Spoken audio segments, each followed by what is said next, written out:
Bom dia, boa tarde, boa noite, pessoal. Espero que vocês estejam bem.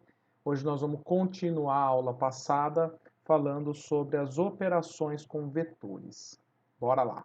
É importante eu dizer para vocês que nem sempre os vetores estão representados em um gráfico com escalas, bonitinho, como eu coloquei para vocês anteriormente.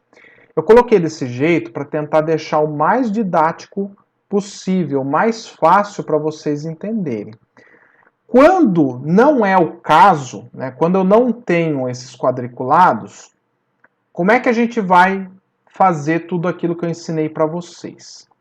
Então é isso que eu vou explicar agora, tá?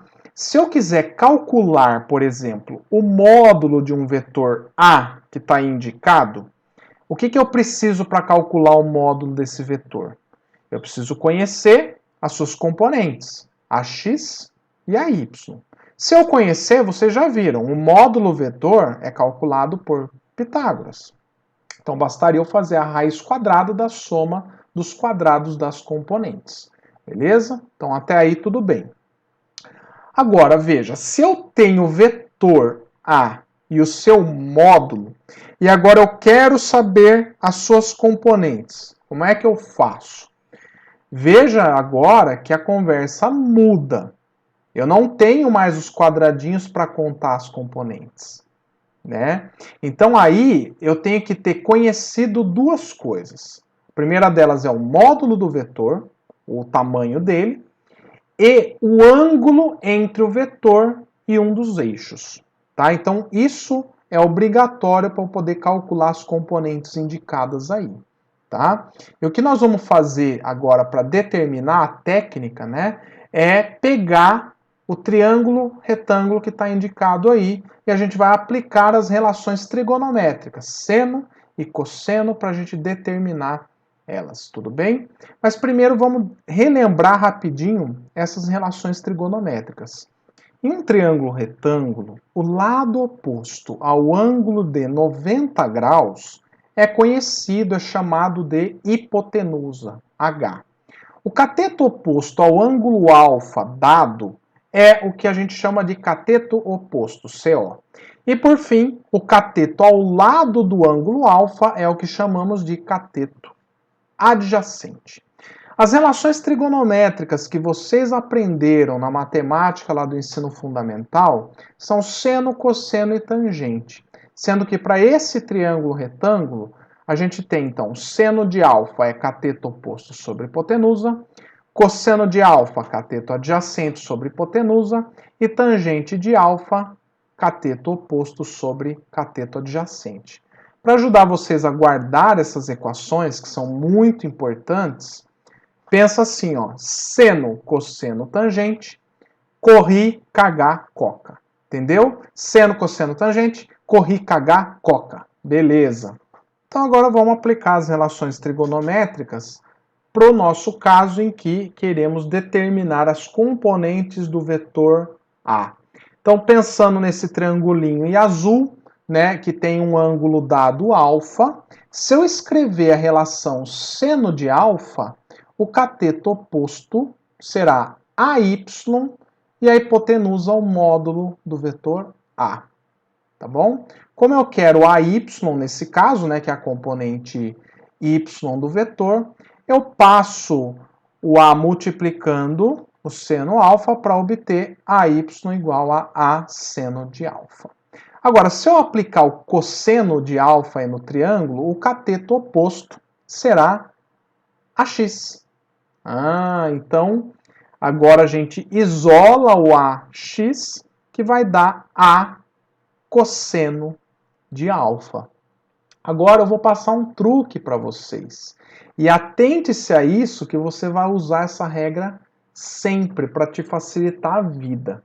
Então você vai fazer assim, ó, você vai olhar para o vetor e vai ver o seguinte. Entre o vetor A e o eixo X, tem o ângulo alfa. Então é com ângulo. Por isso AX é A cosseno alfa. Com alfa, A cosseno alfa. Entendeu? Já entre o vetor A e o eixo Y, não tem o alfa, tá vendo? Por isso ele é sem o ângulo alfa, tá? Então aí o AY é A seno alfa. Sem o alfa, A seno alfa. Entendeu? Aí você não precisa ficar toda vez aplicando essas relações trigonométricas. Maravilha? Agora, a soma de vetores perpendiculares sem a escala quadriculada, como é que você vai fazer? A ideia vai ser a mesma. Se você conhece o tamanho dos vetores A e B, basta aplicar um dos métodos da soma que eu expliquei para vocês. Tá? Você pode pegar o rabinho do vetor A e colocá-lo na pontinha do vetor B. Aí o vetor resultante R é de onde saí até onde cheguei, ou seja, o rabo do vetor B para a ponta do vetor A. Ou, se você preferir usar a regra do paralelogramo, você traça as linhas paralelas e desenha o vetor resultante na diagonal do paralelogramo formado. Então aí basta você aplicar Pitágoras para determinar o módulo do vetor resultante, beleza? Então é mais do mesmo que nós vimos. Para fechar, que é o caso um pouquinho mais complicado, como é que a gente faz para determinar a soma de vetores com direções quaisquer e o detalhe, sem que a gente conheça as componentes de cada um e sem que a gente tenha lá o quadriculadinho, né? Então, o que a gente pode fazer aqui, sem usar componente? Dá para usar componente, mas se eu não quero usar. A gente vai usar aqui, para começar, né, só para facilitar a vida, a regra do paralelogramo para desenhar o vetor resultante R. Então, uma vez que a gente conhece o módulo dos vetores A e B e o ângulo alfa entre eles, a gente pode determinar o módulo de R pela lei dos cossenos, com a diferença que aqui ela tem o sinal trocado, isso é, nós vamos ter então R ao quadrado igual a ao quadrado mais B ao quadrado mais 2AB cosseno de alfa, onde R é o módulo do vetor resultante, A e B são os módulos dos vetores em que eu quero somar. Tá? É uma equação um pouquinho mais chata e a dedução dela, para não ficar gastando tempo aqui, eu vou deixar em anexo ao final da aula e no fim dos slides, beleza? Então, maravilha, gente. Fechamos o conteúdo, então vamos para os exemplos finais dessa aula. Exemplo 3. Sobre o bloco da figura abaixo, são exercidas as forças F1, F2, F3 e F4 de módulos 20, 30, 25 e 35. Determine o módulo da força resultante exercida sobre o bloco. Bom, gente, então nessa questão, para determinar o vetor força resultante, esse vetor força resultante é a soma das 4 forças que atuam sobre a caixa. Agora, como nós vimos nessa aula, a soma de vetores ela é diferente da soma de números, né? Então, o que eu preciso ver aqui para fazer essa soma é observar a orientação desses vetores. E eu já percebo que o meu vetor força 4, ele é oposto aos vetores F1, F2, F3. Então, como eles estão na mesma direção, porém em sentidos opostos, então não é tão complicado, né? O módulo da força resultante vai ser a soma de F1, F2 e F3 subtraído da força F4. Né? Aqui eu estou usando a ideia da componente, como todo mundo tem componente horizontal, então é só fazer essa continha. Tá? Se vocês fizerem essa continha, né, vai dar 40 newtons. Beleza? E como aqui deu positivo, né, já que eu coloquei que o F4 é negativo, né, então isso significa que a força resultante, ó, ela está para a direita. Então, se essa caixa tivesse em repouso, ela ia passar a se mover para a direita, tá? Acelerar para a direita nossa. Maravilha? Exemplo 4. Um barco atravessa um rio perpendicularmente à correnteza. Sabendo que os módulos das velocidades do barco e da correnteza do rio são, respectivamente, 4 e 3 metros por segundo, determine o módulo da velocidade resultante. Essa questão é bem interessante, que é a seguinte, um observador que está fora do barco, aí na margem, ele vai ver o barco andando na diagonal. E por que ele vai ver isso? Porque justamente o barco, o motor dele está impulsionando esse barco para frente, né, de uma margem até outra, já a correnteza está andando perpendicularmente ao barco. Então você vai ter que somar essas duas velocidades para ver a velocidade resultante do barco. Né? E isso a gente pode fazer através da soma de vetores. Aqui eu vou usar então a regra do paralelogramo, tá? Traçar aí as retas paralelas. O encontro delas me dá aí o nosso vetor velocidade resultante do barco, tá? E o módulo dessa velocidade resultante do barco é, então, encontrado por Pitágoras, né? Basta fazer VB ao quadrado mais VC ao quadrado, beleza? Então aqui vai ficar 4 ao quadrado mais 3 ao quadrado, raiz, e a gente já sabe o resultado, né? Triângulo pitagórico, 5 metros por segundo, beleza?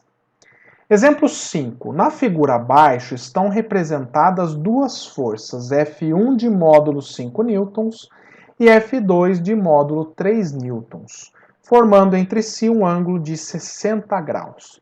Determine o módulo da força F resultante dessas duas forças, dado o cosseno de 60 graus igual a meio. Bom, então vamos lá, gente. Para resolver essa questão, a gente pode fazer de duas maneiras.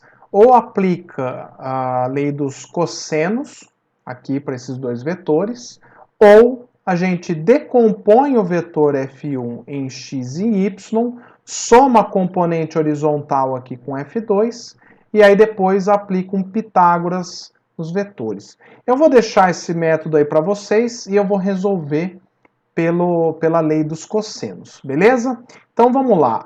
O vetor resultante ele seria indicado por essa seta aqui, ó, tá? Por esse vetor em preto, tá? Vou desenhar ele aqui. Então a gente pode calcular o módulo desse vetor R pela lei dos cossenos, né? Que diz que F1 ao quadrado mais F2 ao quadrado, veja que parece o Pitágoras, mas aí vem o segundo termo, mais 2 vezes F1 F2 cosseno do ângulo alfa, que é 60 graus. Então vamos lá, só substituir os valores, né? Então aqui R ao quadrado é F1 ao quadrado, 5 ao quadrado, mais 3 ao quadrado, mais 2 vezes 5 vezes 3, cosseno de 60. Isso aqui, ó, dá meio, beleza?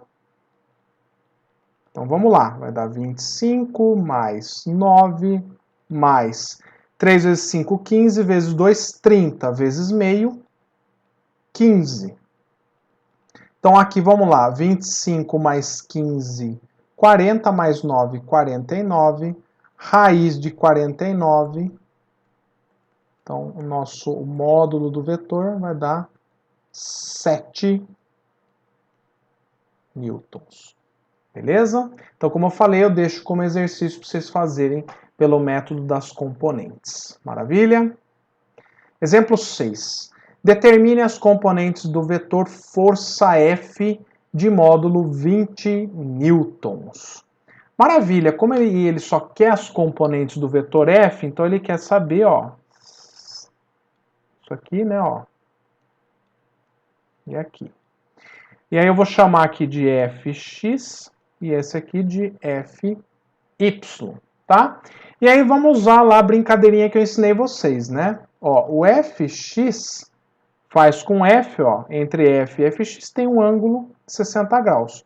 Com ângulo F cosseno de 60, beleza? Então aqui vai ficar 20 vezes cosseno de 60, que é meio. Então Fx vai ser 10 newtons. Já a componente vertical, F seno de 60, então Fy vai ser 20 vezes raiz de 3 dividido por 2. Isso aqui, ó, 20 dividido por 2, 10. Então daria 10 raiz de 3 newtons. Se você quiser calcular, então você vai lá na calculadora, 10 vezes raiz de 3, isso vai dar 17,3 newtons aproximadamente. Bom, gente, então é isso. Espero que vocês tenham gostado dessa aula, entendido o conteúdo. Qualquer dúvida, me procura nos atendimentos ou deixa sua mensagem lá no fórum ou no chat do Moodle, beleza? Grande abraço a todos.